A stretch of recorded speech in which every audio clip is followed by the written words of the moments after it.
Thinking of applying to Texas A&M University? Here's how to figure out the right path for you.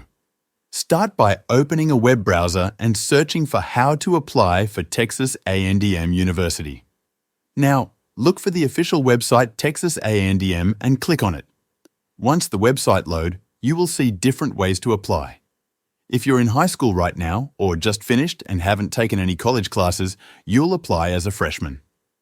If you've already earned your undergraduate degree and want to go further, like a master's or doctorate, then you're a graduate applicant.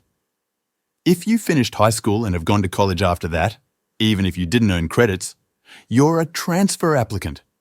International applicants are students who aren't US citizens or permanent residents and haven't or won't graduate from a Texas high school after living in Texas for 3 years. Some students apply just to take a few classes and not earn a degree. If that's you, you'll be a non-degree seeking applicant. If you already have one bachelor's degree and want another, that's called a post-baccalaureate applicant. And if you had to leave school earlier because of unexpected reasons, Texas A&M offers readmission, so you can come back when you're ready. They also have other flexible options to help you apply in a way that fits your situation.